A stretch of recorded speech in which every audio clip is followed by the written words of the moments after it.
Bismillahirrahmanirrahim. Assalamualaikum warahmatullahi wabarakatuh. Alhamdulillahi rabbil alamin. Wassalatu wassalamu ala rasulillahil karim. Nabiyyina Muhammadin al-amin. Wa ala alihi wa sahbihi wa dhurriyyatihi wa ummatihi ila yaumiddin. Wa ba'd. Faya ahbaballahi wa ahbaba rasulihi sallallahu alaihi wasallam. Usi nafsi wa iyyakum bitaqwallahi faqad fazal muttaqun. فلا تموتن إلا وأنتم مسلمون فقال تعالى يا أيها الذين آمنوا اتقوا الله حق تقاته ولا تموتن إلا وأنتم مسلمون.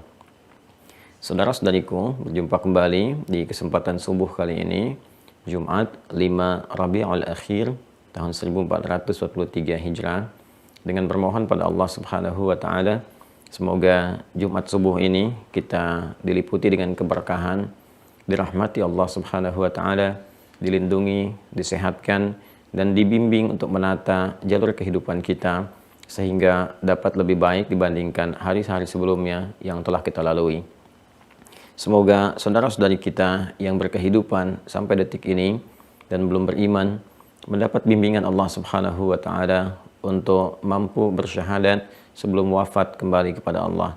Semoga para pelaku maksiat dan mungkin juga kita termasuk di dalamnya diberikan oleh Allah Subhanahu wa taala cahaya di dalam jiwa untuk melembutkan hatinya agar dapat bertobat dan kembali pada jalan-jalan kebaikan. Subuh kali ini kita akan melanjutkan bahasan tentang bagian dari hikmah-hikmah kehidupan yang terkait dengan pendekatan kita kepada Allah sehingga dengan itu memudahkan jalan hidup kita di dunia ini, jalan meraih keberkahan dan rahmat Allah untuk mendapatkan bekal terbaik sebelum berpulang kepada Allah Subhanahu wa taala. Kita akan mencoba untuk meneruskan bagian dari pembahasan tentang fikih doa yang pekan lalu telah kita uraikan dari hari Sabtu dan Ahad. Kita akan coba tajamkan di hari Jumat ini sehingga kita bisa lengkapi di hari-hari kemudian. Di pertemuan yang lalu telah kita bahas tentang bagaimana percepatan dalam doa, bagaimana aturan-aturan dalam berdoa. Sekarang kita akan masuki pada ruang dan waktu yang mustajab, tempat dan waktu-waktu yang diisyaratkan dalam Al-Quran, juga hadis-hadis Nabi Muhammad SAW yang dengan itu menyambungkan dengan cepat untayan-untayan doa yang kita panjatkan ke arsy ilahi, yang dengan itu menghadirkan jawaban-jawaban juga yang cepat seperti yang kita harapkan sesuai dengan kebutuhan kita. Kita akan keluarkan beberapa tempat dan keadaan di dalam Al-Quran, juga hadis-hadis Nabi Muhammad SAW yang dengan itu memberikan satu pedoman kepada kita bagaimana cara terbaik kita berdoa, di mana kita mesti berdoa untuk mempercepat pengabulan kita dan waktunya seperti apa, serta bagaimana keadaan yang harus kita tampilkan. Ini kurang lebih poin-poin pokok bahasan yang subuh ini coba kita akan pelajari bersama. Kita akan memulai dulu dengan tempat-tempat mustajab yang diisyaratkan di dalam Al-Quran. Sebagian mungkin kita akan tampilkan di subuh ini sesuai dengan waktu yang kita miliki, yang Allah amanahkan kepada kita semua. Bismillahirrahmanirrahim. Terdapat beberapa tempat di dalam Al-Quran yang diisyaratkan terkait berkelindan dengan doa. Bahkan sebagiannya langsung ditunjukkan dengan respon cepat dalam pemberian yang bahkan belum dimintakan secara lisan. Yang pertama kita akan ambil tempat yang umum didapati dulu dan bisa diakses umumnya oleh setiap kita dan terbuka bagi setiap kalangan dengan keadaan-keadaan dan batasan-batasan tertentu yang berlaku tentunya di tempat yang dimaksudkan. Yang pertama adalah masjid. Saya ulangi, yang pertama adalah masjid. Isyarat ini didapati di dalam Al-Quran surah ke-9 At-Taubah di ayat ke-18. Quran surah ke-9 At-Taubah atau Al-Bara'ah di ayat 18.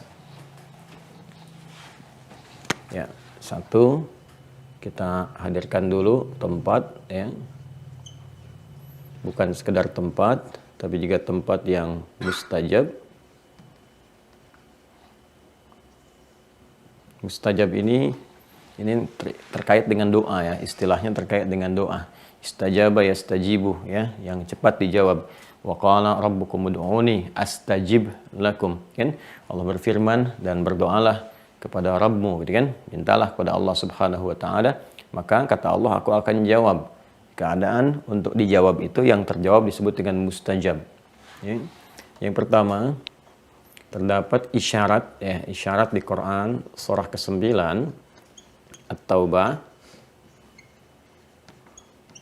At-Taubah ya, atau Al-Bara'ah di ayat 18.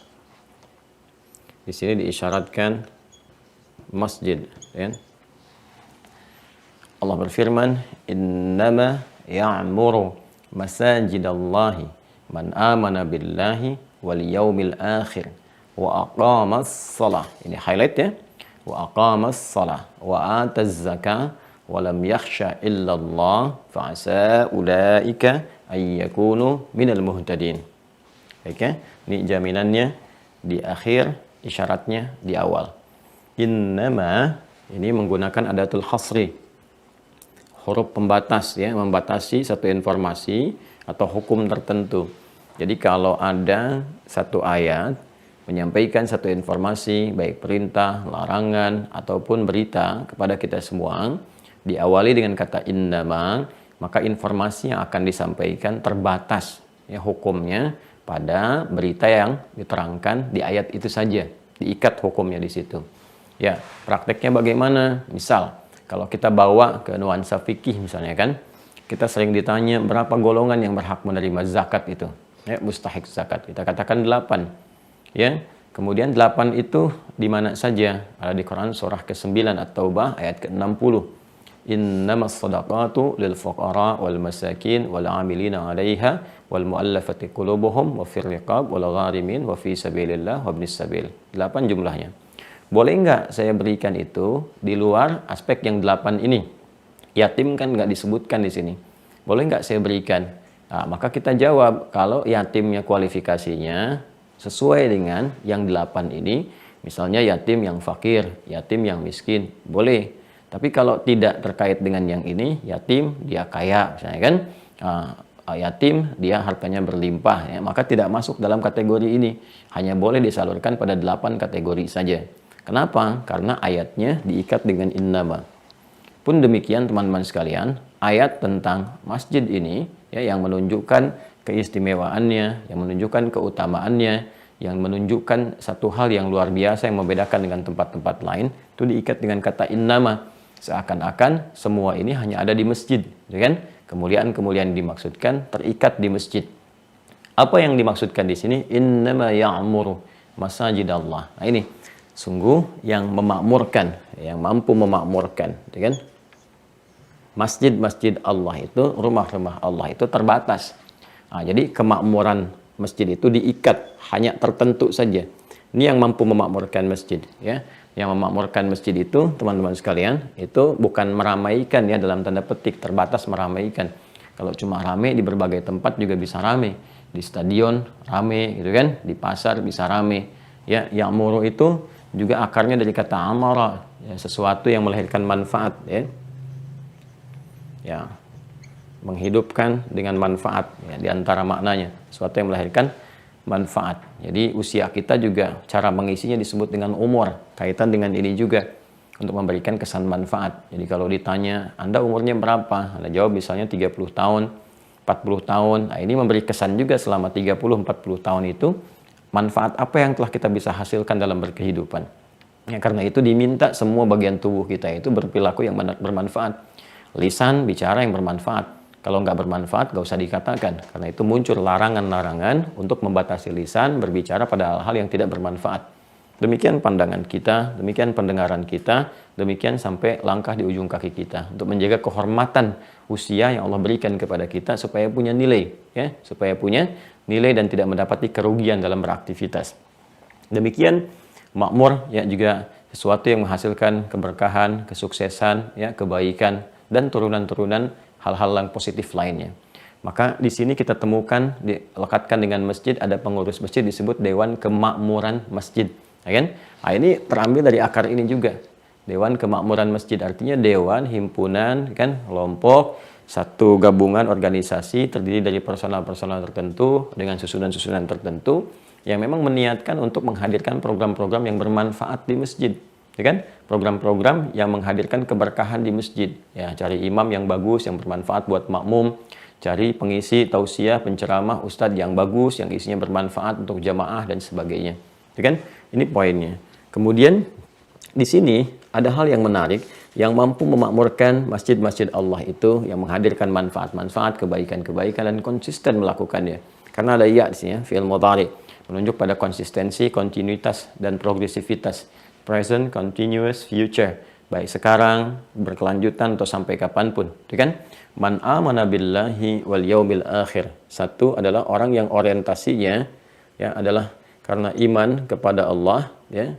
Iman kepada Allah dan memiliki orientasi akhirat. Nah, jadi masjid itu bukan proyek dunia, itu proyek akhirat. Walaupun dampak-dampak kebaikannya akan terasakan juga dalam kehidupan dunia, gitu kan? Nah, kita ngaji untuk kepentingan akhirat kita sholat untuk kepentingan akhirat kita. Walaupun dalam pengajian-pengajian kalau rame kan ada pendukung aspek dunianya juga, gitu kan? Ada yang dagang, ada konsumsi, ada macam-macam. Itu bagian dari keberkahan yang didapatkan. Tapi proyeksinya untuk akhirat, jadi bukan untuk dunia. Karena itu jangan sekali-kali mencari proyek-proyek dunia itu melalui masjid, ya itu nggak tepat sasarannya.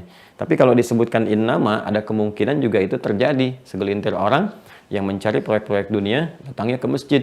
Apakah itu dengan untuk jabatan, dengan materi, ya harta kekayaan atau masing-masing yang lainnya, ya kan?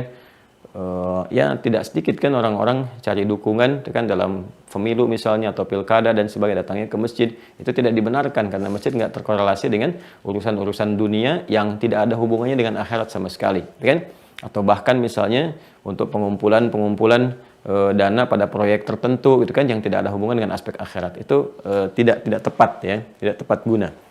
Maka yang mampu memakmurkan masjid Allah itu nanti yang iman kepada Allah, yang orientasi hidupnya akhirat. Nanti ini ada feedbacknya, ya, ada feedbacknya dalam kehidupan. Nah, apa manfaat kita meningkatkan iman kepada Allah Subhanahu Wa Taala? Manfaatnya dengan iman itu akan melahirkan cahaya, nuruhum yas'a baina aydihim wa bi aymanihim. Seperti sering saya ulas di pertemuan yang lalu. Cahaya ini yang membimbing kita berperilaku, ya. Karena itu ahli masjid yang sering ke masjid, ya, yang benar ke masjidnya, yang 5 waktu itu ngejar ke masjid, itu Masya Allah akan terdapat perubahan perilaku dalam dirinya. Kalau nggak percaya silakan ya, ahli masjid itu ya itu akan berbeda. Real masjid dengan Real Madrid itu akan berbeda. Jadi akan lain penampakannya gitu, ya. Dari bersikapnya beda, tutur bicaranya lain. Karena dia ada pendapatan dari kekuatan iman dalam dirinya yang melahirkan cahaya-cahaya bagi tuntunan kehidupan. Kalau orientasi ke masjid itu benar, ya.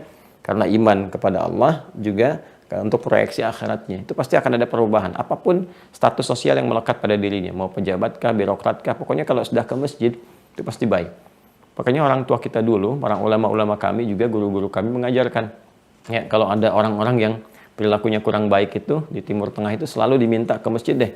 Ya, pernah saya dengar cerita waktu di Tripoli itu, guru saya cerita ada 3 anak yang sulit diatur, sering diadukan orang tuanya kepada guru-gurunya. Lalu dipanggil oleh Syekh ini lembut baik gitu kan, dan anak itu mau datang, tiga orang itu. Begitu datang, ya guru itu mengatakan, Syekh itu mengatakan, "Nggak usah gelisah gitu kan, tenangkan dulu hatinya itu kan, nggak usah khawatir. Sekarang gini, kalian bebas mengerjakan apa yang kalian inginkan dengan syarat ke masjid aja dulu 40 hari. Ya, jangan putus gitu, 40 hari berjamaah, jangan putus. Setelah itu terserah kalian mau ngerjain apapun, kalian bebas gitu." Ya mereka senang ya, pikiran mudanya gitu kan, seakan-akan nggak ada masalah, ya udah ke masjid lah. Kurang lebih selama 40 hari. Apa yang terjadi? Yang 2 itu ada perubahan. Ya, 2 itu perubahan, jadi berubah, jadi lebih bagus, lebih baik dan sebagainya. Yang 1 tetap konsisten dengan kesalahan, ya, yang tadi yang tidak teratur. Maka dipanggil, ya, kata syekhnya, kamu yang 2, ini dua-duanya pasti ke masjid, ya. Kamu yang 1 pasti nggak konsisten ke masjidnya. Nah, bingung yang 1 ini, ya dia mau mengatakan tidak juga, ya dia nggak bisa menyangkal dengan fitrah keadaan dirinya, artinya menolak. Dia hanya bisa berkata, bagaimana Syekh tahu? Nah, kata Syekhnya dikatakan kalau kamu konsisten ya ibadah di sana selama 40 hari itu untuk memakmurkan, 40 ini kadang-kadang jadi sesuatu yang unik. Nah, teman-teman sekalian ya, seperti Nabi Musa itu kan kemudian mendapatkan bimbingan selama 40 hari gitu kan. Karena itu para ulama juga kadang-kadang menyusun bimbingan-bimbingan yang sekitar 40-an seperti Al-Arba'in An-Nawawiyah dan sebagainya ya. Ini sebetulnya gambaran-gambaran untuk bukan masalah jumlahnya 40 ya, tapi lebih kepada konsistensi untuk latihan ya dalam sebulan. Orang kan kalau dalam sebulan saja 30 hari kurang lebih terbiasa pada sesuatu itu akan membentuk kebiasaan, ya kan? Apalagi kalau ditambah waktunya misalnya sampai 40 hari, 50 hari dan sebagainya ya. Nah, tapi 40 ini batas-batas kematangan termasuk dalam usia juga ya, batas kematangan, batas kematangan emosional, kematangan berpikir dan sebagainya di usia 40-an ya. Karena itu di Quran surah ke-46 ayat 15, seseorang yang sudah usia 40 tahun itu sudah harus mulai menata dirinya itu dengan lebih baik, lebih beda dari sebelum-sebelumnya. Ada fase kematangan berpikir, fase kematangan emosional, fase menata kehidupan dan sebagainya. Nah, karena itulah ada beberapa hal-hal yang kadang-kadang terlihat seperti biasa tapi maknanya sangat dalam ya. Nah, maka anak itu mulai berubah, ya kan? Mulai mengerti dan dia mulai konsisten untuk bisa berada istiqomah ke masjid. Setelah itu jadi orang baik tiga-tiganya. Itu cerita yang kami dapatkan dulu saat di Tripoli. Ya. Jadi ini ada feedback gitu. Kemudian yang kedua wa aqamas shalah. Nah ini dia. Wa aqamas shalah. Ya. Dan juga yang konsisten menunaikan sholat. Nah, apa kaitan dengan doa? Sholat ini adalah akumulasi dari doa. Karena itu dalam fikih, salat disebut dengan doa. As-salatu hiya doa. Jadi as-salatu lughatan ad-doa. Kan? Hal yang menyambungkan kita secara langsung dengan Allah Subhanahu wa taala. Bukankah kita saat berdoa gitu kan? Kita terhubung langsung dengan menyebut nama Allah, ya Allah, ya Rahman, ya Rahim, ya Razzaq. Kita meminta sesuai dengan kebutuhan kita. Salat juga demikian. Bahkan kita menghadap ke arah kiblat, menyebut nama Allah dengan pertama kalinya, langsung memujinya dan seterusnya, kan? Sampai dengan kita banyak bermohon di dalamnya. Karena itu ada yang mengatakan juga salat kan seakar dengan kata silah, ya sesuatu yang terhubung erat. Ibadah ini disebut dengan salat karena langsung mengonlinekan kita, menghubungkan kita dengan erat kepada Allah Subhanahu wa taala. Silah, salat seakar juga hybridnya atau derivasinya dengan kata wasalah, sesuatu yang sampai. Karena saat kita berdoa di dalam sholat, kita memohon, ya sampailah kemudian itu kepada Allah Subhanahu wa ta'ala. Nah ini yang menariknya teman-teman sekalian, sholatnya ini juga itu diikat dengan masjid. Ya, diikat dengan masjid. Jadi, kan dalam kondisi-kondisi tertentu, sholat itu kan ditunaikan ya di tempat-tempat yang bersih, yang suci gitu kan. Bisa di kamar, bisa di tempat kerja, di kantor, dan sebagainya. Tapi ketika ini ditunaikan di masjid, ada keutamaan-keutamaan tertentu. Ada kelebihan-kelebihan tertentu. Ya kan? Apa diantaranya? Nah ini Allah sampaikan.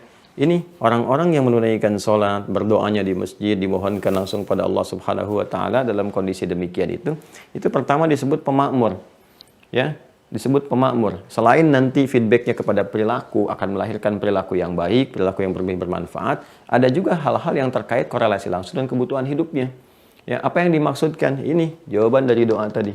Makanya diujungkan Allah tutup dengan fa'asa ulaika yakunu minal muhtadin. Maka mereka itu berpotensi akan langsung diberikan oleh Allah Subhanahu wa taala petunjuk-petunjuk, pedoman-pedoman berkehidupan. Ya, muhtadin itu kan mendapatkan hidayah, mendapatkan hudan. Di antara makna hudan itu apa? Ya, jawaban-jawaban dari doa. Ya, hudan itu diantaranya maknanya banyak sekali.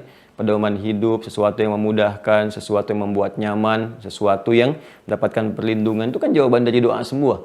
Ya, makanya ketika Allah menyampaikan dzalikal kitabul la raiba fi hudan lil muttaqin, di ujungnya kan ayat kelima ditutup dengan kalimat ulaika ala hudan mir rabbihim. Kalau sudah mendapatkan hudan apa? Wa ulaika humul muflihun. Mereka itulah orang yang berbahagia, mereka itulah orang yang sukses. Jadi dapat hudan itu cenderung bahagia, cenderung sukses, cenderung nyaman. Muflih itu orang yang meraih falah. Sedangkan panggilan sholat menggunakan kata falah sandingannya. Hayya 'alas shalah, hayya 'alal falah. Kalau diraih kata sholah ini mendapatkan falah, maka falah berubah jadi aflah. Karena itu muncul qad aflahal mu'minun. Sungguh orang-orang beriman itu sejatinya akan menggenggam kebahagiaan, kesuksesan. Siapa mereka? Alladzina hum fi shalatihim khashi'un. Yang mereka itu salatnya khusyuk. Jadi salat khusyuk itu bisa berhasil menjadikan kita sukses mendapatkan sesuatu, meraih kebahagiaan tertentu, ya kan?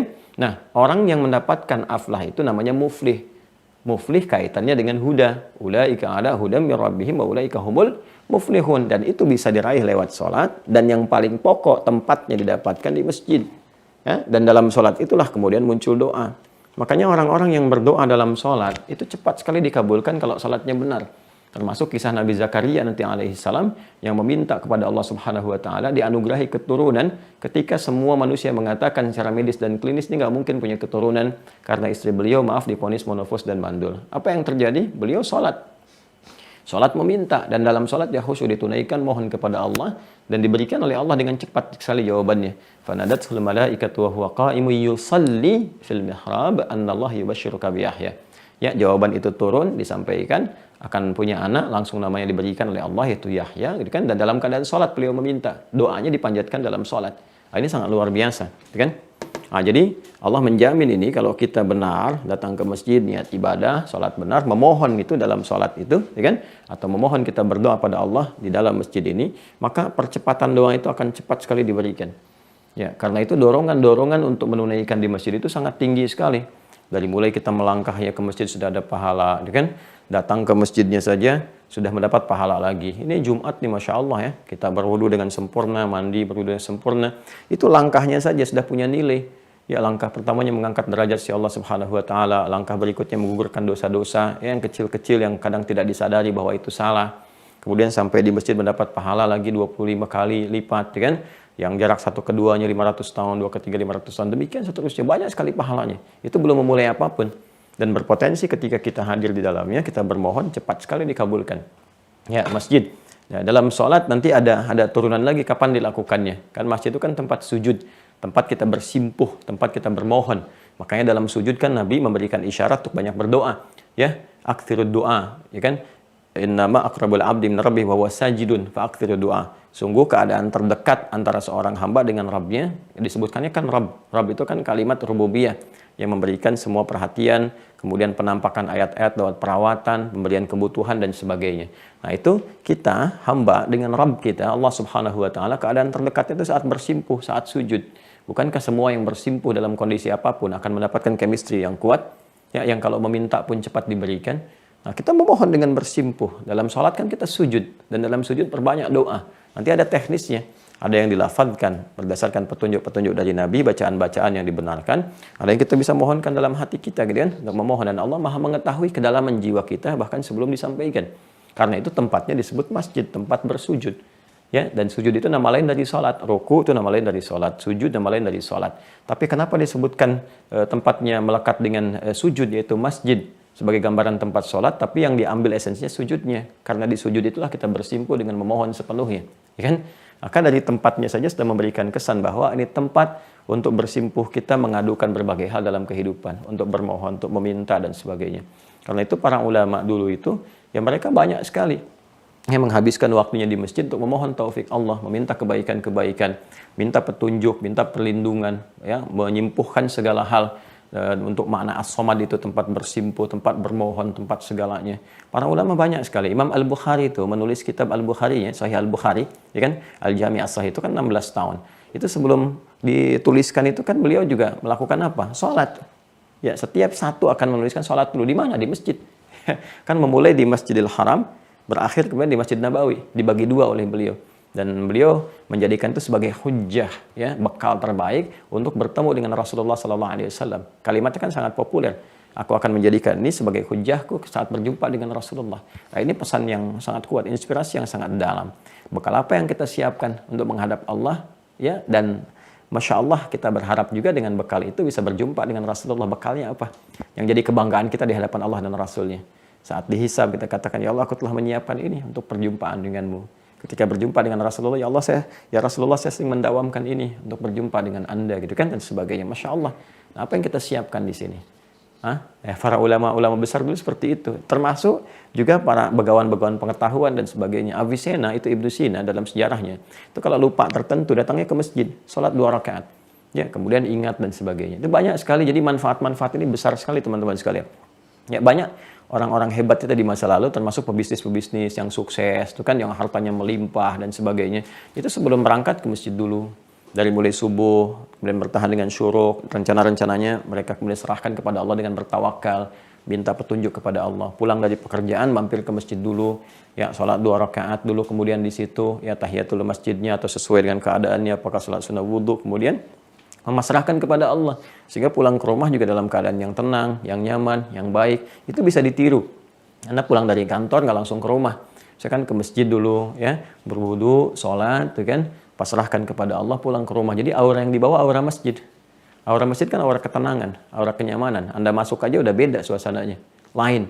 Jadi suasana penat di jalan, tuh kan, suasana bising, suasana penat di pekerjaan, itu bisa netral kembali. Ya, ketika kita hadir di suasana-suasana yang memberikan ketenangan dan kedamaian dalam jiwa kita. Ini tempat yang pertama, teman-teman sekalian. Ya. Dan nanti ini pun ada yang spesial lagi. Ya, ada yang spesial lagi. Misal, semakin masjid itu punya kualitas tinggi dengan pahala yang besar, semakin cepat juga terkabul di bagian-bagian dalamnya. Contoh misalnya Masjid Al-Haram. Ya. Yang pertama, Masjid Al-Haram, Masjidil Haram di Mekah, kan? Sholat di dalamnya punya keistimewaan 100.000 nilainya. Kita barusan sholat subuh kan, nah, punya nilai di hadapan Allah, sekali sholatnya dapat 10 kebaikan. Sholat kan hasanah namanya kan, hasanah. Quran surah 11 Hud ayat 114. Aqimis sholata tarafain nahar wa zulafan minal lail innal hasanati yudhibnas sayyi'at. Di dalam ayat ini sholat disebut dengan hasanah. Sedangkan hasanah itu setiap satu dikerjakan poinnya 10 kebaikan. Ya, di Quran surah ke-6 Al-An'am ayat 160.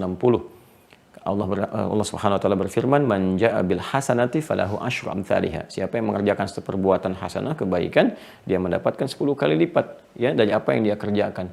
Ya, 10 poin ini disebut dengan ajrun. Ya, jamaknya ujur, lahum ajrun ghairu mamnun. Ini yang kita bawa pulang menghadap Allah Subhanahu wa taala. Sehingga kita sering berdoa, Rabbana atina fid dunya hasanah fil akhirati hasanah wa qina adzabannar. Ya Allah, jadikan semua perbuatan kami di dunia punya nilai hasanah, di akhirat bisa tampak hasanah itu yang bisa menjadi hijab bagi kami dari ancaman neraka.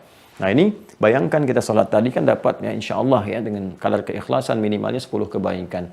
Di Masjidil Haram kali 100.000 lagi. Jadi kita sholat sekali di sini, di Masjidil Haram sekali subuh, itu nilainya sama dengan 100.000 kali sholat. Dari yang dikerjakan di tempat biasa. Nah, ini berdampak juga pada percepatan doa. Karena itu doa-doa yang dipanjatkan di area Masjidil Haram itu sangat cepat sekali terkabul. Ya, apalagi area yang inti di Masjidil Haram, yaitu area Ka'bah. Makanya di Ka'bahnya sendiri juga ada tempat-tempat mustajab, ya. Di Multazamnya misalnya, Hijr Ismailnya misalnya, kan di area-area itu Rukun Yamani, itu sesuatu yang sangat cepat kalau kita lakukan dengan benar.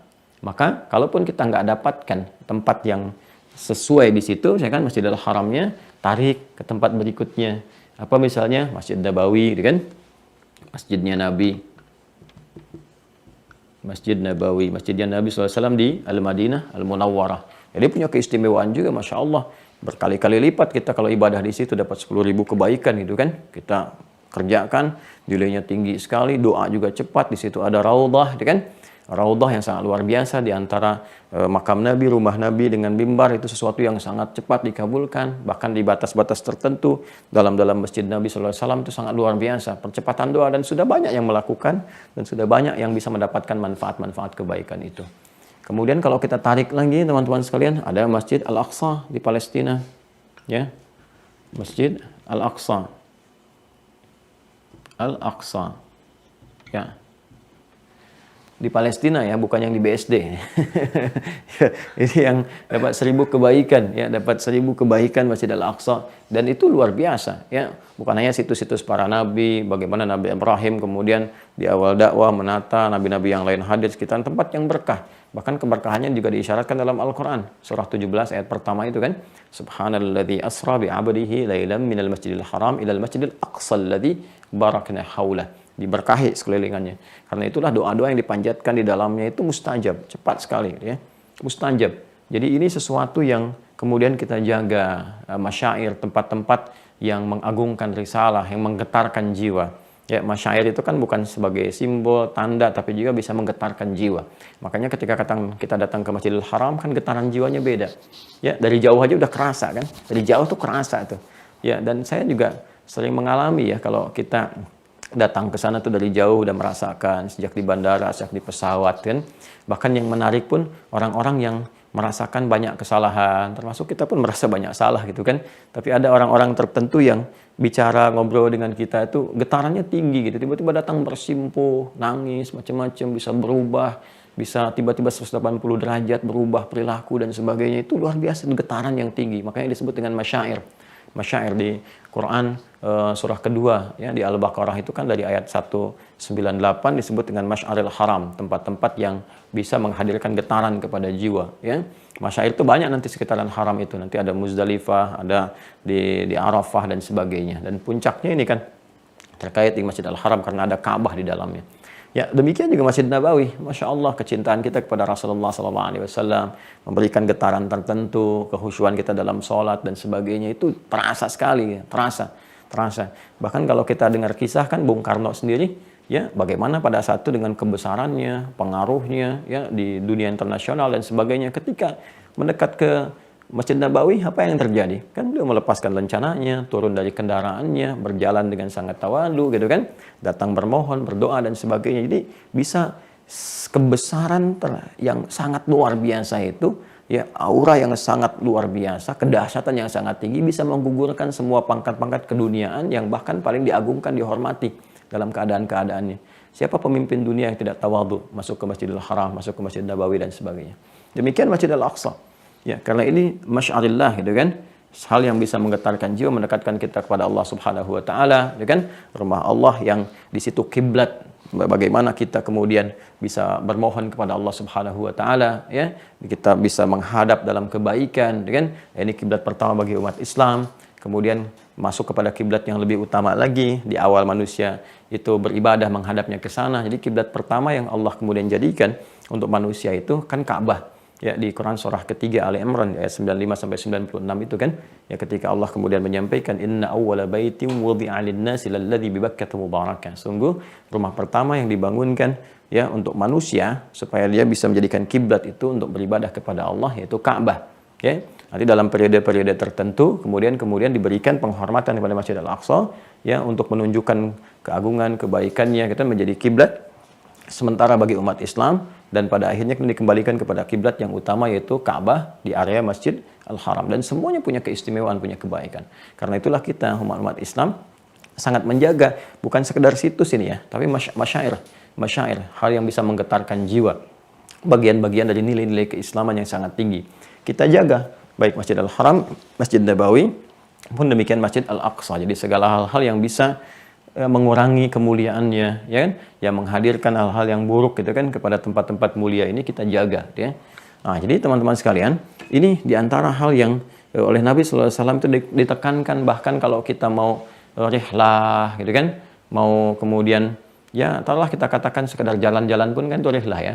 Nabi mengatakan la tasyuddur rihal. Jangan kuatkan keinginan untuk jalan-jalan ya, kecuali ke tempat-tempat yang bermanfaat. Jadi jalan-jalan pun Nabi mengisyaratkan cari tempat yang bermanfaat. Manfaatnya apa buat kita?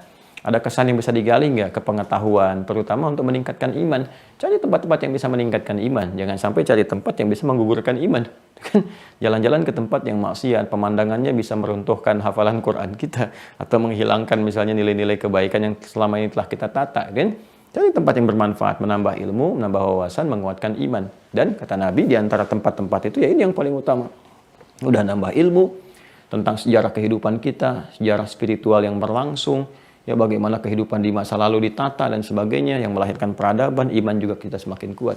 Kalau tak mampu kita mendatangi satu di antara tiga ini, maka ini ambil yang paling standar, yaitu masjid pada umumnya. Makanya masjid dalam Al-Quran pun disebut dengan kalimat yang bentuk jamak dilekatkan kepada pemiliknya yaitu Allah. Masajid Allah, masajid Allah. Ya, kalimat masjid pertama kan di Al-Baqarah itu, ya. Kita temukan di ayat 114 itu, ya, ketika Allah berfirman, "Wa man azlamu mimman mana'a masajid Allah." Kemudian di At-Taubah ayat 18 kan innama ya'muru masajidallah, masjid-masjidnya Allah, masjid-masjidnya Allah. Supaya ada kesan pada jiwa kita walaupun kita nggak mampu ke Masjidil Haram, Masjid Nabawi atau Masjidil Aqsa, ya semua masjid milik Allah. Minimal kita datangi masjid dekat-dekat kita. Ya, ada Al-Ikhlas, ada Al-Ihsan, ada Al-Hikmah, ya ada Al-Adalah dan sebagainya. Semua Masya Allah itu ya. Masjid-masjid itu kata Allah bukan milik orang yang bangunnya. Bukan milik orang yang donasinya paling banyak gitu kan. Kalau sudah jadi itu semua adalah masjid-masjidnya Allah. Hukum Allah yang berlaku. Makanya masuk dengan keluar caranya beda. Di dalam masjid ada aturannya. Kan rezekinya diatur oleh Allah dan sebagainya. Maka kalau kita genggam aturan itu, kita akan mendapatkan perlindungan, naungan kebaikan dari Allah Subhanahu wa taala. Maka di antara fungsinya masjid-masjid ini kalau kita dapati ini bisa berfungsi kaitan erat dengan doa. Ya. Maka manfaatkan kalau sudah ke masjid. Manfaatkan dengan baik. Ini isyarat-isyarat yang sangat tinggi sekali teman-teman sekalian. Ya apalagi kalau ini sudah bergabung dengan waktu-waktu tertentu. Ya waktu-waktu tertentu yang mustajab. Nanti sebelum masuk ke waktunya, saya ingin tegaskan dulu beberapa tempat-tempatnya. Di clear ya. Yang pertama adalah masjid. Jadi sedapat mungkin kita coba hadirkan motivasi-motivasi yang kuat di dalam Al-Quran dan hadis-hadis Nabi. Kan banyak sekali motivasi yang tinggi sekali.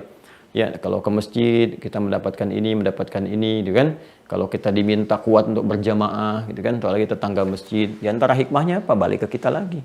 Supaya doa kita cepat terkabul, ada ketenangan dalam jiwa. Jadi di hukum Islam itu, kalau ada yang sifatnya memaksa, wajib, berarti itu urgent.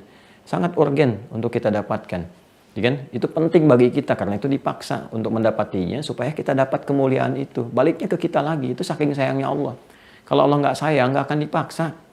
Ya sama kayak orang tua juga kan, kadang memaksa kita untuk mengerjakan sesuatu karena ada manfaat untuk kita. Kalau nggak ada manfaatnya, ngapain orang tua maksa kita? Ya kan? Padahal yang benar kan demikian kan, dan Allah maha benar. Al-haqqu min rabbika fala takunanna minal mumtarin. Kalau dilarang itu untuk menjaga kehormatan kita, makanya hukumnya haram. Haram itu kan seakar dengan kata hormah, diserap ke dalam bahasa Indonesia dihormat, ya kan? Jadi hukum haram itu untuk menjaga kehormatan kita, bukan untuk menjatuhkan kita. Nah, itu kalau cara berpikir kita benar, paham, kita akan mengerti tentang hikmah kehidupan.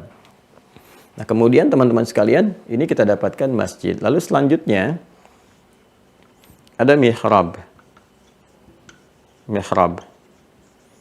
Ini mempercepat juga terkabulnya doa. Ya.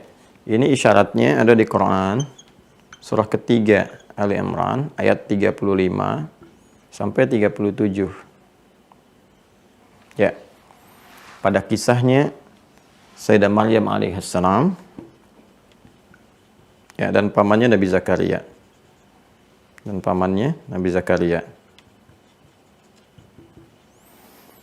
Maryam ini anaknya Imran, kan?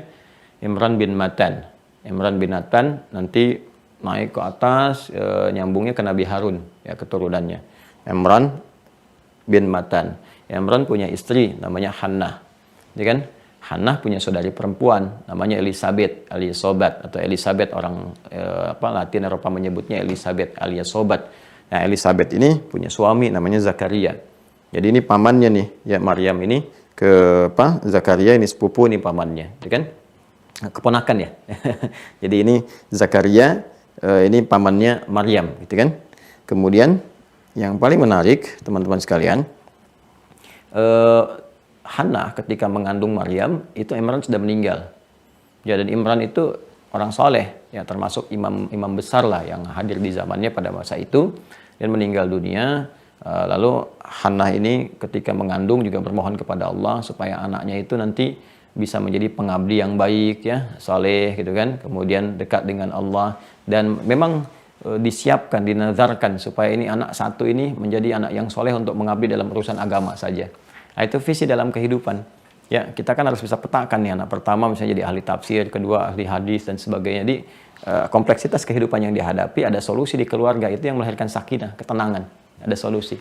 Nah, ini Maryam diharapkan demikian saat dalam kandungan, dan harapannya laki-laki, begitu lahir perempuan. Dan Allah tegaskan, perempuan punya keistimewaan, jangan salah, kan? Nah, ini sebetulnya ayat yang sangat tinggi nilainya, karena saat sementara di barat, apalagi jauh sebelum itu, apalagi di jahiliyah ya, yang seakan tidak punya nilai, bahkan di salah satu kepercayaan, itu perempuan tuh nggak punya nilai. Kalaupun ada di satu tempat ibadah, ada perempuan banyak, itu ibadah belum bisa dilakukan kalau belum ada satu laki-laki, kan? Nah, jadi keadilan tentang mengangkat derajat perempuan yang diangkat, ditinggikan dan sebagainya justru datang dengan risalah Islam. Ya, yang dulu perempuan gak dapat warisan, dipandang rendah, datang Islam memberikan nilai warisannya, menjelaskan fungsi hikmahnya. Datang Islam mengangkat derajat perempuan, bahkan kalimatnya tinggi sekali. Walaysa dzakaru kal untha. Ya, falamma wada'at faqalat rabbi inni wada'tuha untha wallahu a'lamu bima wada'at walaysa dzakaru kal untha. Hei, jangan salah. Jangan kau pandang rendah, perempuan punya keistimewaan yang nggak sama dengan laki-laki. Di situ ada keadilan Allah Subhanahu wa Ta'ala. Ada fungsi hidup yang nggak bisa diselesaikan laki-laki di perempuan. Ada fungsi hidup yang nggak bisa diselesaikan perempuan di laki-laki. Dipasangkan untuk membangun harmoni. Karena itu pasangan ini disebut dengan zauj, yang saling melengkapi. Nggak bisa berdiri sendiri, ya, couple. Jadi saling melengkapi. Ya, kalau dipisahkan justru nggak enak dilihat. Ya, sesuatu yang berpasangan itu kan saling melengkapi. Ya, sendal tuh kanan dengan kiri kan nggak bisa disamakan. Karena itu nggak boleh kita mengatakan persamaan laki-laki dan perempuan. Nggak sama. Berbeda. Berbeda yang berkeadilan. Awas ya, sama dengan adil itu beda. Nggak boleh semua beban diberikan dengan sama. Nggak bisa tugas-tugas tertentu disamakan laki-laki perempuan. Nggak bisa. Ada fitrahnya. Fitrah. Terus kalau mau disamakan beban laki-laki misalnya yang lebih kepada tenaga, yang kuat, tampilan yang kuat, wibawa yang khusus, lalu ingin diberikan pada perempuan akan jadi aneh, akan jadi beban. Apalagi tugas-tugas khusus perempuan misalnya, mengandung, menyusui, memberi ASI, pengen di cover sama laki-laki ya, merubah fitrah gitu. Ya, jadi udah kalau laki-laki laki-laki aja, perempuan perempuan aja, jangan dipaksain. Ya, nama Nia Nia aja, nggak usah jadi Kurniadi gitu kan. Kurniadi aja, nggak usah dinia-niain. Kan udah, karena ada fungsi hidup yang memang nggak bisa saling harus disamakan. Jadi persamaan gender itu isu-isu yang justru meruntuhkan harkat dan martabat kemanusiaan baik laki-laki atau perempuan, ya kan? Jadi itu harus dipahami, itu udah fitrah. Ya, justru menolak fitrah hidupnya malah susah. Ya, menolak fitrah hidupnya malah susah. Tapi aku kan laki-laki yang terperangkap dalam jiwa perempuan. Alah, udah nggak usah, udah bahasa-bahasa yang nggak jelas. Udah gitu ya, udah perempuan aja, laki-laki aja. Semua punya kebaikan-kebaikan tersendiri. Nah, ini lahirlah Maryam. Ya. Kemudian yang paling menarik ditata itu. Semua berebut ingin merawat Maryam. Karena memang waktu itu diprediksi bahwa diharapkan ada anak yang saleh, yang lahir, yang tumbuh mulia. Karena bapaknya imam besar, kan semua pengen banyak merawat. Sekarang aja kalau ada anak-anak kan ayahnya meninggal gitu kan, atau ibunya meninggal dan sebagainya, semua kan pengen gitu kan, karena ada sifat kasih yang dalam di manusia itu ya, kepada bayi-bayi yang masih suci, yang fitrahnya itu kan suci. Makanya di konvensi internasional juga nggak boleh menyakiti anak-anak tuh dengan kelembutan dan kesuciannya, ya kan? Makanya saya sering juga merasakan gitu, kalau kita mau marah sama anak kecil itu susah. Kenapa? Allah aja nggak marah kok. Anak ini belum balik, belum dihisab. Terus kita ini sudah balik, sudah dihisab. Kita yang banyak dosa mau marah kepada anak tak berdosa, kan jadi bingung gitu. Ya, jadi bingung, makanya agak susah juga gitu ya, kecuali mengarahkan pada hal-hal yang sifatnya lebih positif. Ya, balik ke sini ya. Maryam tumbuh, akhirnya kemudian dirawat oleh Zakaria pamannya sendiri. Ya, dari jalur mahram yang lebih dekat. Kemudian juga ilmunya sangat luar biasa, saleh, pintar. Jadi kita juga kalau mau nitipkan anak pada guru ya cari yang pintar dan soleh, ya kan? Kalau yang pintar aja banyak, yang soleh kan terbatas, ya kan? Tapi kalau soleh saja nggak pintar juga bermasalah gitu kan? Karena butuh bimbingan-bimbingan yang kuat dalam kehidupan. Maka dirawat ini. Nah, yang menarik kemudian seperti amanahnya Imran sebelumnya ditata dengan baik, dibuatkan tempat yang khusus untuk diabdikan, untuk mengabdi. Maka dikhususkan mihrab untuk Maryam. Mihrab. Ya. Ya, ini baru terjadi di zamannya, seorang perempuan mengabdi untuk agamanya gitu kan. Kan dibuatkan mihrab khusus. Ya, itu yang sangat menarik pada saat itu. Nah, nanti kunci mihrabnya dipegang oleh pamannya ini, Zakaria alaihi salam. Di semua kebutuhan-kebutuhan diberikan oleh Zakaria. Ditata dari kecil betul, disiapkan. Ya, yang menarik apa? Ketika semua ini disiapkan, diberi nama yang terbaik, Maryam gitu kan, untuk mendekatkan dirinya kepada Allah Subhanahu wa taala. Kemudian diniatkan dengan kuat, dicarikan guru yang bisa mendampingi sekaligus mengajarkan, dibuatkan tempat yang mendekatkan kepada Allah Subhanahu wa taala. Maka apa respon yang terjadi dalam Al-Qur'an? Turun jawaban. Perhatikan jawabannya teman-teman sekalian. Ini saya 35 ini dari mulai ibunya mengandung ya. Idz qalat imra'atu Imran rabbi inni nadartu laka ma fi batni muharrara fataqabbal minni. Saya ceritakan tentang Maryam ya. Kemudian 36-nya itu saat lahir perempuan, 37-nya itu terkait dengan setelah dia punya mihrab. Nah, apa yang terjadi? Diterima oleh Allah Subhanahu wa taala semua ikhtiar orang tua itu. Ikhtiar ibunya, ayah sebelumnya, kemudian juga melibatkan pamannya dan orang sekitarnya. Fataqabbalaha rabbuha. Tuh yang turun sifat rububiyah. Sekali lagi sifat rububiyah menggunakan kalimat Rabb, perawatan, pemberian kebutuhan, itu kan perlindungan dan sebagainya. Fataqabbalaha rabbuha biqabulin hasanin wa ambataha nabatan hasana. Fataqabbalaha rabbuha biqabulin hasanin wa ambataha nabatan hasana wa kaffalaha Zakaria. Kullama dakhala 'alaiha Zakaria al-mihrab. Ya kan? Wajada 'indaha rizqa. Maka semua ikhtiar orang tua ini dan kerabat ini diterima oleh Allah Subhanahu wa taala. Kalau Allah sudah terima, maka Masya Allah, Allah yang akan merawat sepenuhnya, memberikan segala kebutuhan dan sebagainya. Jadi tugas kita ini, para orang tua, itu hanya menghadirkan ikhtiar terbaik, berproses, menyiapkan. Nanti biarkan takdir Allah yang berjalan. Kalau kita ikuti semua pedoman berkehidupan ini, dengan hukum-hukum yang telah Allah tetapkan, pasti Allah menepati janji. Ya, Quran surah ketiga ayat 9, innallaha la yukhliful mi'ad. Allah nggak mungkin mengingkari janji. Pasti diberikan. Maka diterima oleh Allah ikhtiar ini, kan? Kemudian apa yang terjadi? Wa ambatana nabatan hasana. Dijaga oleh Allah langsung, gitu kan? Perawatan pertumbuhannya. Nah, yang paling menarik adalah kullama dakhala 'alaiha Zakaria al-mihrab. Kullama dakhala 'alaiha Zakaria. Nabi Zakaria yang pegang kuncinya, ya, dititipkan untuk memberikan kebutuhan dan sebagainya. Setiap kali masuk ke mihrabnya Maryam, wajada 'indaha rizqa. Sudah ada semua kebutuhannya. Dan kalimatnya menggunakan rizqa. Ya, wajada 'indaha rizqa. Jadi semua ada. Bahkan para ulama tafsir pun menginformasikan kepada kita bahwa hal-hal yang nggak didapati di masanya, di musimnya itu ada. Kalau digambarkan misalnya bukan waktunya musim jeruk, ada jeruk. Itu kan hal yang menarik. Kalau musim anggur ada anggur, musim jeruk ada jeruk, itu biasa. Ini musim jeruk adanya anggur. Jeruk ada, anggur ada, di kompleks semua ya. Ya terus luar biasa lah gitu ya, lengkap gitu. Nah, apa yang terjadi? Pamannya kan tanya, ya Maryam anna laki hadza? Maryam dari mana semua ini? Ya, pamannya tahu kemuliaan Maryam, kedekatannya dengan Allah Subhanahu wa taala yang disiapkan oleh para orang tuanya dan sebagainya gitu kan. Apa yang terjadi? Anna laki hadza? Dari mana semua ini? Qalat, dia jawab, huwa min indillah. Semua ini rezeki yang dimaksudkan min indillah, dari Allah Subhanahu wa taala. Min indillah. Nah. Oh ya. Innallaha yarzuqu man yasha' bighairi hisab. Allah kalau sudah berkehendak akan memberikan rezeki kepada siapa yang Dia kehendaki tanpa batasan. Ya, siapa yang Dia kehendaki tanpa batasan. Baik. Ini menarik kan? Nah, perhatikan cara baca Nabi Zakaria yang menjadikan kita terinspirasi dari itu.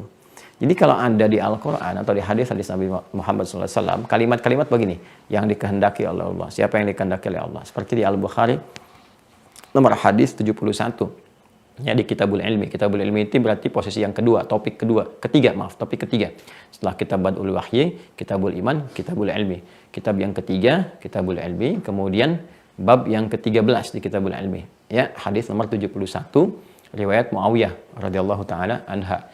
Beliau mengatakan, sami'tu Rasulullah sallallahu alaihi wasallam qala, saya mendengar Rasulullah SAW bersabda, ya may yuridillahu bi khaira yufaqihu fid din. Siapapun yang diinginkan oleh Allah menjadi orang baik. Ya, nah siapapun yang diinginkan. Jadi jangan kita menyimpulkan, oh kita nggak diinginkan, tidak. Masuk ke dalam hukumnya, sistemnya. Apa itu? Yufaqihu fid din. Allah akan bimbing ya untuk paham, cinta tentang urusan-urusan agamanya, memahami urusan agamanya. Jadi kalau dia sholat, dia berusaha untuk memahami, ya kan, bacaan, gerakan dalam sholat sehingga bisa mendukung kekhusyuan dia dalam sholatnya. Demikian amalan yang lainnya. Jangan sampai haji, tawaf, gitu kan, wukuf, gak ngerti yang dilakukan, gak ngerti yang dibaca. Dia berusaha. Nah, itu ketika dia punya hasrat demikian, hasrat mengaji, walaupun jauh, dia online, dia coba gunakan kuota untuk bisa belajar. Orang lain kuota dipakai TikTokan, orang lain kuota dipakai main media sosial dan sebagainya. Dia gunakan untuk ngaji. Itu sesuatu yang bisa mendatangkan cinta Allah. Kan? Nah, ini juga kalimatnya indah nih. Kata Maryam alaihissalam, innallaha yarzuqu man yasha' bighairi hisab.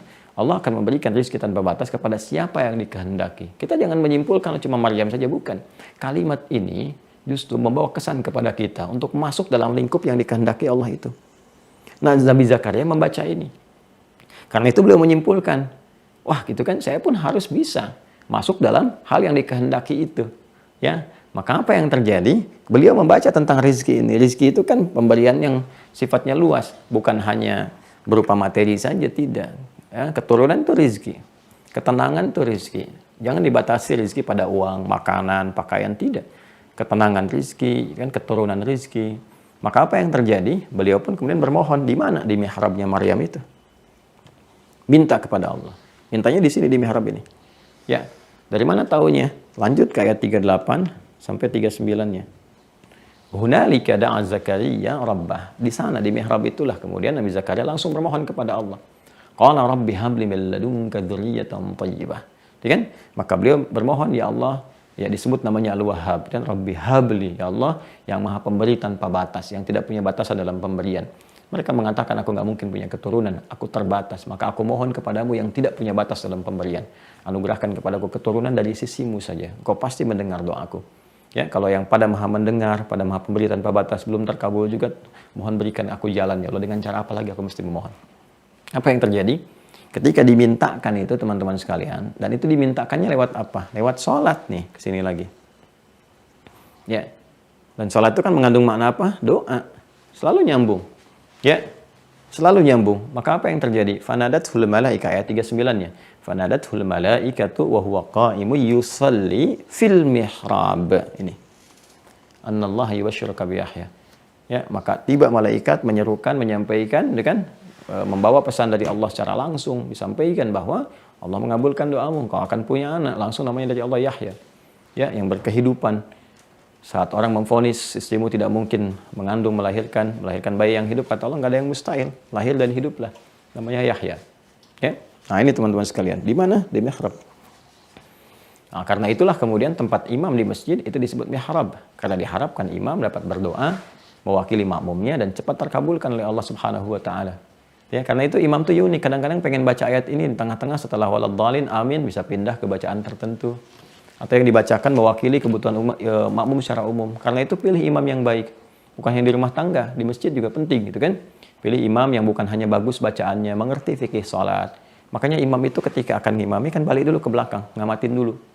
Ya, nggak ujuk-ujuk istau, kalau makmum menjawab sudah tahu gitu kan, tidak.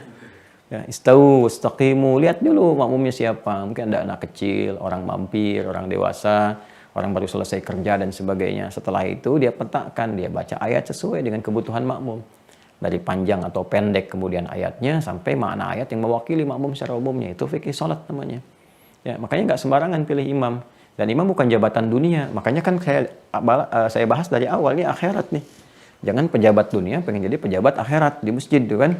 Ya, saya pengen jadi imam. Ini nggak bisa Pak. Kenapa? Saya departemen saya kan direktur. Tidak juga gitu ya. Nah, kalau sudah masuk ke masjid harus tahu. Kalau direktur tahu fikih sholat silahkan. Tahu fikih imam silahkan. Ya, jadi sesuai dengan tempat, sesuai dengan makom. Nah ini rahasianya.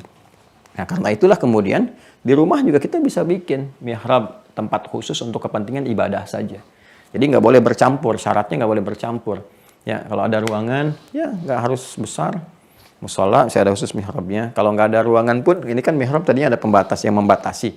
Ya kita bisa gunakan dalam bentuk kiasan. Artinya saya cuma punya petakan, misalnya apa, punya petakan tuh udah hebat nih punya gitu. Ya saya dulu ngontrak di petakan. Ya datang-datang ngontrak ke petakan ini, terus kita hamparan sejadah. Tapi mihrab kita di situ. Artinya nggak boleh dicampuri yang lain-lain. Ya jangan makan di situ, jangan ngobrol urusan dunia di situ. Jangan pasang status di situ, jangan foto ceklik kabarin teman lagi di mihrab, jangan diganggu ya. Tidak juga. Tepikan semuanya, gunakan untuk ibadah saja. Begitu Anda gunakan tempat itu untuk kepentingan ibadah, apa yang terjadi? Doa cepat terkabul. Bahkan ada satu kedahsyatannya, Allah mengabulkan ini sebelum dimintakan. Ya, karena itu jadi kebutuhan, Allah berikan apa yang dibutuhkan, walaupun dia tidak harus menyampaikan apa yang diinginkan. Kan? Ini kebutuhannya diberikan. Inilah mihrab. Ya. Nah, ini dua diantaranya teman-teman sekalian ya. Nah, ini tempat-tempat yang sangat baik lah, tempat-tempat yang sangat bagus ya. Jadi masjid sudah kita dapatkan, mihrab juga kita dapatkan, kan nanti ada turunan-turunan ke bawahnya. Ya kalau masjid kan nggak mungkin kita bisa bikin di rumah ya, kecuali musola kalau di rumah turunannya tempat sholat. Ya mihrab bisa kita kelola. Ya sepanjang kita khususkan tempat untuk beribadah saja, berdoa saja, walaupun sehamparan sejadah. Minta di situ lewat sholat. Nah, nanti kalau kita mau gabungkan, cari waktu-waktu yang mustajab. Waktu-waktunya. Dan kita bisa gunakan ibadah itu baik di mihrab, di rumah di musalla, ataupun kita ke masjid misalnya kan. Apa yang bisa kita lakukan di rumah? Di antaranya apa? Waktu-waktunya apa? Sholat misalnya, sholat malam, tahajud. Ya, kan itu masih bab sholat. Sholat itu kan doa. Ya, dan di antara sholat yang sangat memberikan satu gambaran kuat dan cepatnya pengabulan doa itu adalah tahajud. Tahajud, apalagi kalau tahajudnya dikombinasikan, tahajud dikerjakan di mihrab misalnya malam kita bangun di mihrab kita di rumah kita sholat, ya kan? Kemudian kita lakukan tahajud. Quran surah ke-17 Al-Isra di ayat 79 ya sampai 81 itu kan cepat sekali. Wa minal laili fatahajjad bihi nafilatan laka asa ay yab'atsaka rabbuka maqaman mahmuda. Itu cepat langsung dijawab oleh Allah. Ya wa minal laili fatahajjad bihi, dari sebagian malam itu engkau bangun tunaikan tahajud. Jadi kalau tahajud harus istirahat dulu. Ya, tidur dulu, bangun, itu tahajud. Kalau kita nggak tidur dulu, langsung sholat, misalnya kan malam, jam berapapun, nah itu nama umum yang masuk qiyamul lail. Ya, bangun malam, itu umum sekali. Tapi kalau kita tidur dulu, kan, kemudian setelah itu kita bangun, tunaikan sholat, nah itu aktivitas yang dikerjakan dari mulai tidur, kemudian bangun, tuh hajada namanya. Kalau kita bersungguh-sungguh pakai ta, Dan kalau tantangannya tinggi, pakai tasdid sebelum huruf akhirnya, maka menjadi tahajjud ya tahajjud, tahajjud ya tahajjada, tahajjud ya tahajjadu, tahajjudan. Kan? Tahajjada ya tahajjadu, tahajjudan, fahuwa mutahajjid. Jadi sifatnya disebut dengan sholat tahajud. Karena itu kita istirahat, malamnya bangun, apalagi dikerjakan di mihrab cepat. Bahkan Allah yang perintahkan dalam sholat itu kamu minta. Wa qul, katakan, ya Rabbi adkhilni mudkhala sidqin wa akhrijni mukhraja sidqin. Itu kan? Katakan ya Allah, gitu kan? Berikan kepada aku bimbingan ya dalam mengerjakan aktivitas ini. Kemudian berikan aku bimbingan ya Allah untuk mencari jalan keluar, solusi dari masalah-masalah ini. Waj'alni min ladunka sultanan nasira, dan berikan aku pertolongan ya Allah dari sisimu, dari persoalan yang menjeratku, dari orang-orang yang mengancam, orang-orang yang menghendaki aku begini dan begitu. Kita minta. Dan Kau yang Maha Kuasa ya Allah, Kau menggerakkan segala hal. Ya, maka Allah jamin, fa'asa ayyab'atsaka rabbuka maqaman mahmuda. Maka boleh jadi kata Allah, kalau kamu benar salatnya, kamu benar mohonnya, aku angkat ke tempat yang terbaik. Ya. Jadi sepertiga malam itu yang paling bagus dalam suasana tahajud, sholat kan kita minta. Umumnya kan orang kalau sholat pasti minta kan, bukan sekedar formalitas untuk memenuhi unsur kewajiban ibadah. Nah, itu poin. Kemudian kapan lagi waktu yang terbaik waktunya, gitu kan? Menjelang fajar, singkat menjelang fajar. Jadi kalau subuh misalnya sekarang jam 4 lewat 9 lewat 10, Anda setelah selesai tahajud jam 4-nya misalnya kan, di waktu-waktu spesifik tuh berdoa kepada Allah lewat istighfar dulu, istighfar. Itu waktunya namanya waktu sahar. Ya, jamaknya ashar. Waktu ashar ini waktu yang sangat ideal untuk menajamkan istighfar lalu diisi dengan doa. Itu rumusnya ada di Quran surah ke-51 ya, Adz-Dzariyat ayat 18. Wabil ashari hum yastaghfirun. Dan di waktu-waktu sahar itu mereka banyak beristighfar kepada Allah. Istighfar itu kan membeningkan cawan hati kita sehingga memudahkan kita berdoa. Pasangan istighfar itu kan doa. Makanya di dalam adab berdoa itu dibuka dengan istighfar dulu. Kan kita selesai salat istighfar kan. Astagfirullah, Allahumma antas salam minkas salam tabarakta ya dzal jalali wal ikram, dan turunannya baru berdoa kan. Ya, jadi pembukanya lewat itu dulu, bersih dulu. Ya kalau kita minta kitanya kotor kan susah masuk karena ketutup tuh. Ya, mau diberikan kan mental. Saya sering ilustrasikan seperti ada gelas, ya dalamnya ada air tapi kita tutup begini. Nah, sedangkan dosa itu kan penutup, naktah sauda di hadis Muslim. Jadi kalau kita tutup begini terhijab, ya Allah mau kabulkan diberikan tapi mental karena tertutup dengan cawan dosa ini. Harus kita buka dulu, dihabiskan dulu. Nah, membuka itu dengan taubat. Pembuka taubat itu istighfar. Makanya kita beristighfar minta supaya buka dulu ini. Kalau sudah dibuka, hatinya bersih, masuk. Itu yang disampaikan oleh Nabi ketika ada seseorang menempuh perjalanan kan, untuk bermohon kepada Allah, dia tempuh perjalanan. Tsumma dzakara rajula ya yutilu safara asy'atha aghbara. Nabi mengisahkan seorang lelaki yang menempuh perjalanan panjang sampai dia kena banyak debu. Kemudian yamudu yadayhi ila sama, dia mengangkat tangannya ke langit, fa yaqulu ya Rabb, dia memohon kepada Allah ya Rabb, 3 kali itu. Ya, 3 perbuatan yang seharusnya mempercepat doa 3 kali untuk dijawab lebih cepat dibandingkan orang biasa. Perjalanan panjang, mengangkat tangan, ya mengangkat tangan itu kan cepat dijawab juga, dan ada adabnya. Kemudian setelah itu dia menyebut al-asmaul husna, dia mohon. Tapi anna yustajabu lahu. Bagaimana dia bisa dijawab kata Nabi? Mat'amu haram, masyrabu haram, malbasu haram, wa ghudhiya bi haram. Makanannya haram, minumannya haram, dan perangkat hidupnya haram. Haram itu nutup. Bagaimana bisa terjawab begitu diberikan pun mental lagi? Maka dibuka dengan istighfar. Nah, waktu sahar ini waktu yang paling efektif dan waktu yang paling berkesan gitu, melahirkan rasa kepada jiwa. Jadi begitu kita mohon tuh cepat, kita pun merasakan itu. Ya, makanya dipuji oleh Allah. Dan itu akan melahirkan sifat-sifat baik, sifat-sifat sabar, sifat pemberi, sifat pembenaran, sifat khusyuk. Itu istighfar waktu subuh, dan digabungkan semua itu di Quran surah ketiga Al Imran ayat 17. Ya, as-sabirina was-sadiqina wal-qanitina wal-munfiqina wal-mustaghfirina bil ashar. Ya, orang-orang sabar itu kan orang-orang membenarkan, orang-orang yang kemudian khusyuk dalam sholat, orang-orang yang senang berbagi, ya itu termasuk juga golongan orang-orang yang sering beristighfar di waktu sahar. Jadi menggabungkan sifat-sifat mulia di situ. Nah, ini teman-teman sekalian ini. Ya, waktu sahar, kemudian juga waktu tahajud, dan sahar ini kan digandengkan dengan waktu pasca tahajud di Quran surah 51. Kalau kita baca dari 15 sampai 18 kan itu gabungan. Innal muttaqina fi jannati wa 'uyun akhidhina ma atahum rabbuhum innahum kanu qabla dzalika muhsinin. Siapa orang muhsin di sini? Kanu qalila minal laili ma yahja'un. Mereka yang sedikit tidurnya, bangun malam tahajud, wabil ashari hum yastaghfirun. Dan setelah itu dia sambungkan ke sahar, dia banyak istighfar, dia mohon pada Allah cepat dijawab. Itu melatih jiwa nanti, melatih. Ya, kalau sudah terbiasa nanti di lisannya sering istighfar, di mobil istighfar, jalan istighfar, nanti cepat tuh Allah kabulkan. Ya, berikan perlindungan kebaikan-kebaikan. Nah, kalau kita kumpulkan cari waktu yang bagus lagi, misalnya Jumat. Nah, sekarang waktunya Masya Allah. Ya, innalillahi sa'atan, sungguh Allah menyediakan satu waktu yang sekejap. Ya, fi yaumil Jumu'ah, di hari Jumat saja. Nah, ini menunjukkan kemuliaan Jumat. Yang kalau kita berdoa bertepatan dengan waktu itu, cepat dijawab sepanjang kebutuhan kita yang dimohonkan kepada Allah. Para ulama banyak pendapatnya tentang waktu ini. Ada yang mengatakan ini antara dua khutbah, ya, ketika khatibnya duduk, kemudian kita bermohon kepada Allah di antara dua khutbah, kan ada jeda tuh kan, khutbah pertama, kemudian jeda. Nah, saat jeda itu sebelum khutbah kedua, kita bermohon pada Allah Subhanahu wa taala. Makanya persiapan untuk bermohonnya itu tinggi. Kita mandi dulu pakai wewangian, datang di awal ya dan sebagainya.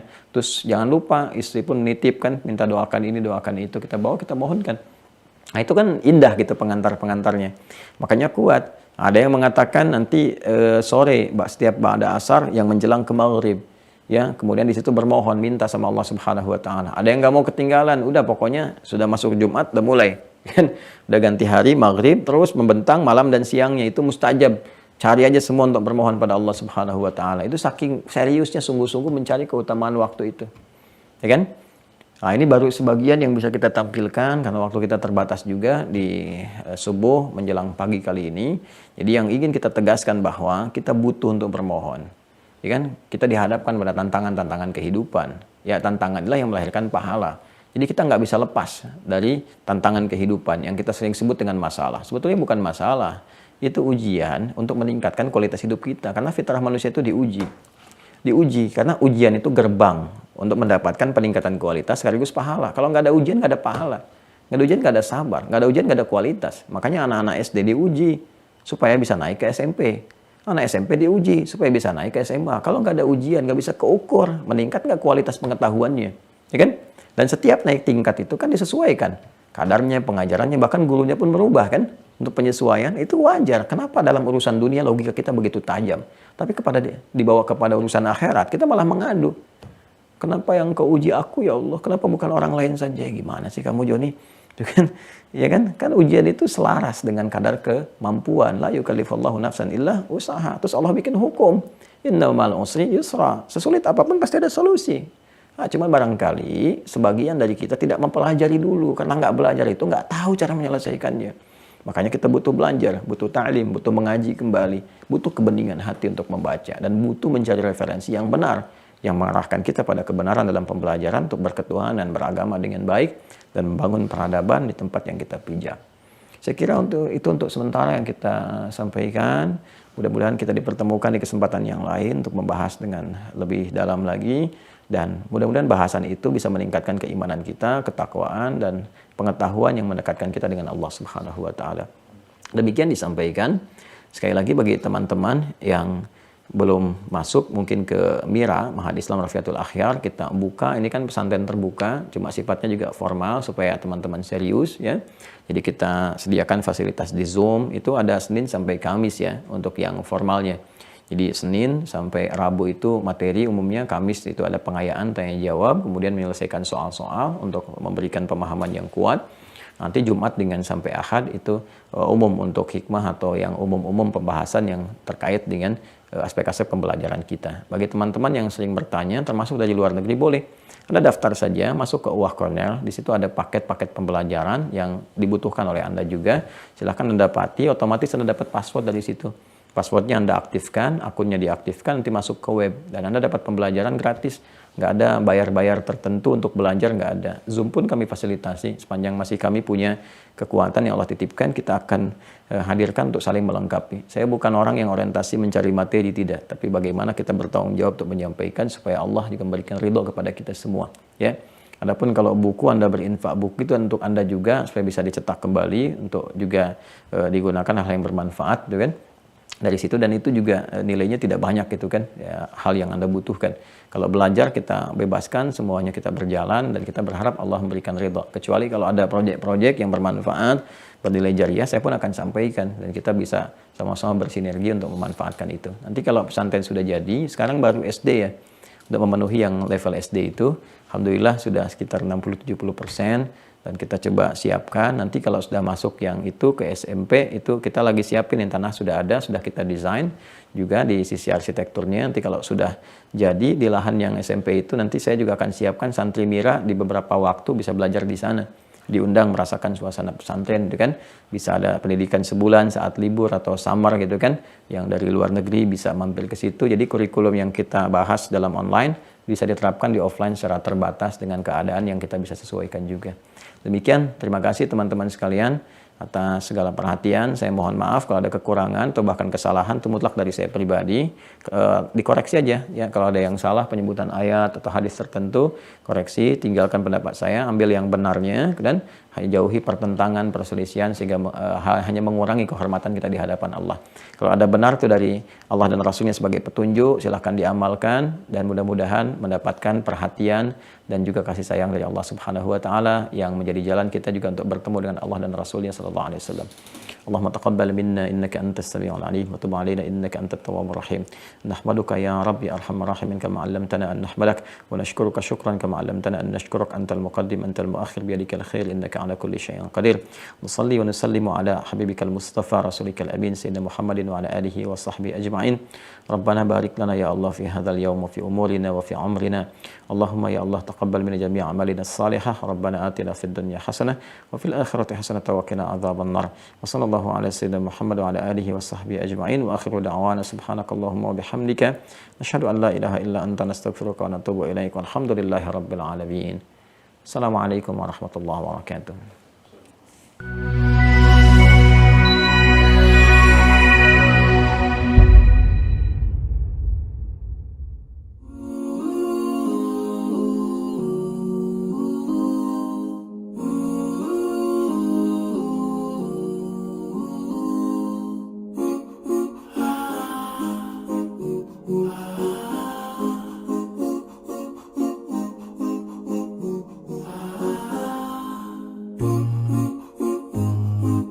Bismillahirrahmanirrahim. Assalamualaikum warahmatullahi wabarakatuh. Alhamdulillah, salatu wassalamu ala rasulillah wa ba'du.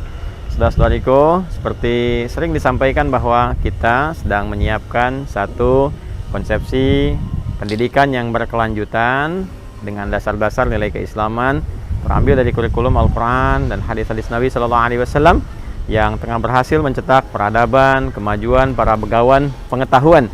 Tentunya juga akan dipadukan dengan standar pendidikan nasional yang dikuatkan, diisi dengan spirit-spirit keislaman yang kuat berdasarkan dari panduan-panduan Al-Quran dan hadis-hadis Nabi Sallallahu Alaihi Wasallam.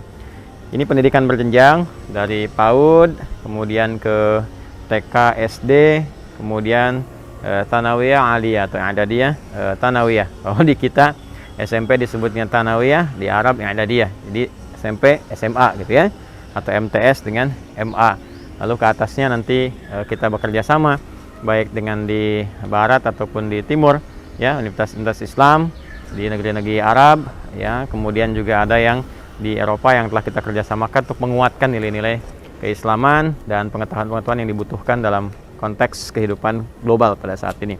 Alhamdulillah, seperti saya janjikan, ini yang untuk gedung SD ya, SD ini kemarin kita terakhir kan masih pondasi ya, si pondasi, pasang-pasang cakar ayam. Nah sekarang sudah mulai berbentuk, ini akan masuk kepada finishing. Kita bisa lihat teman-teman sekalian, alhamdulillah ini 3 lantai ya, 3 lantai. Masih ditemani juga ada staf pamri nih Pak Pir. Nah ini teman direktur bagian Quran ya, kurikulum. Ayo nanti kita lihat dulu. Nah ini nanti gerbang masuk cukup 2 mobil ya kalau ada apa-apa rescue. Nah kan ke atas langsung void nih pemandangannya teman-teman sekalian. Dipasang jaring untuk pengamanan, insya Allah semua aman. Ada kelas-kelas, ruang administrasi. Nah, ini 12 kelas ya Pak ya, 12 kelas, ada aula juga ya, ruang meeting, ruang guru-guru, nyaman insya Allah semuanya. Ke atas juga aman, ini 3 tingkat sampai dengan ke atas ya. Kita fasilitasi juga disambungkan, nanti masih ada lahan ke depan ya, untuk olahraga, untuk segala halnya. Nanti di sini juga ada fasilitas untuk bisa menghafal Quran, termasuk di depan taman ditata insya Allah pelan-pelan. Wah, ini kalau kita mau naik, bolehlah. Ini kita lihat. Nah, sampai di lantai 2 nih, udah pasang railing, tinggal disempurnakan. Nah, lantai 2, ya, jalurnya nanti ini pasang railing, ringnya juga tertutup, aman. Terus dipasang jaring, ya, supaya kalau main juga anak-anak aman. Insya Allah nggak ada yang dikhawatirkan. Ini ruangan kelas kanan dengan kiri.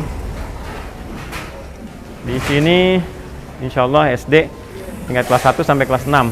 Jadi sistem kita untuk yang PAUD ya diberikan kurikulum kurang lebih dari mulai KB, TKA, TKB.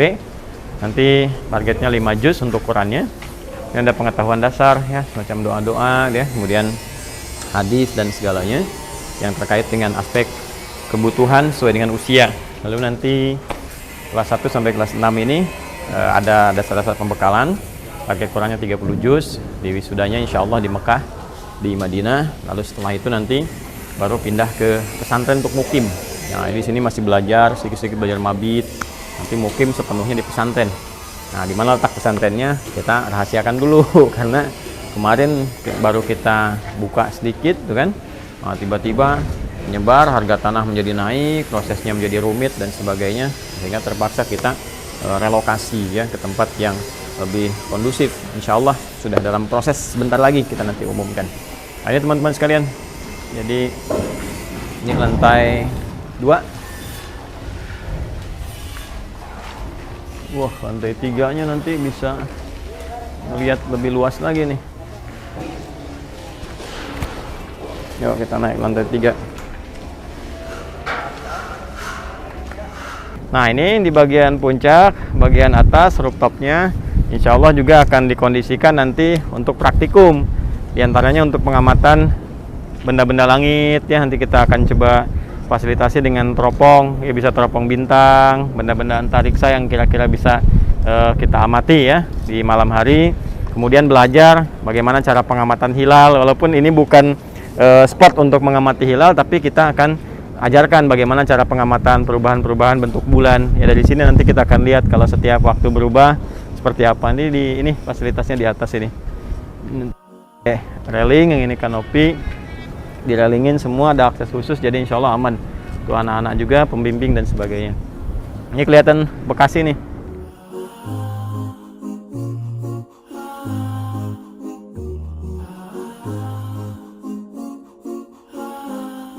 Baik teman-teman sekalian, kurang lebih demikian update terkini tentang pembangunan untuk SD. Nah, kadang-kadang sering teman-teman bertanya, apakah setiap yang ingin daftar bisa langsung masuk? Boleh nanti ikuti aturannya. Ya, dari kita ini umumnya semua berkesinambungan, berjenjang. Jadi harus masuknya dari PAUD dulu. Ya, dari PAUD, kemudian nanti masuk KB, TKA, TKB. Nah, itu dari awal sudah ada kontrak pembelajaran berkelanjutan sampai ke SD.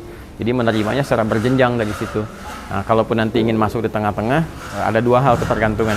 Yang pertama adalah kuantitas atau apa namanya, jumlah kuota ya. Jumlah kuota yang memang masih memungkinkan karena kita hanya terima 40 setiap angkatan.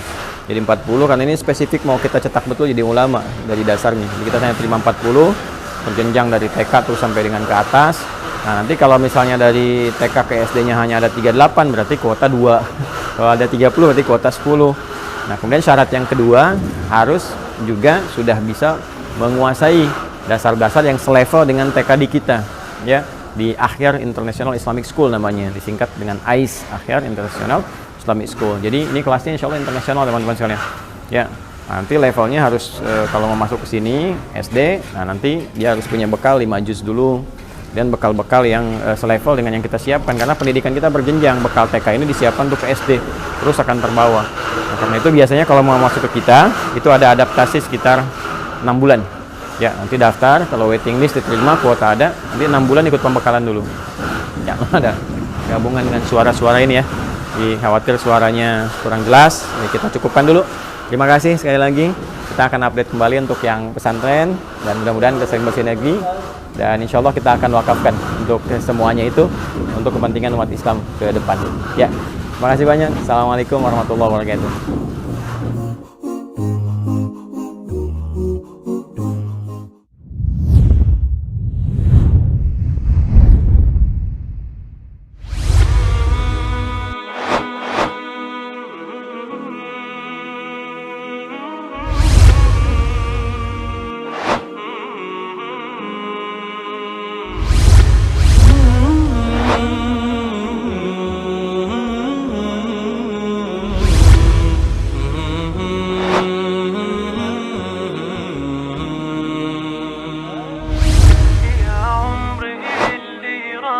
أحلام أوهام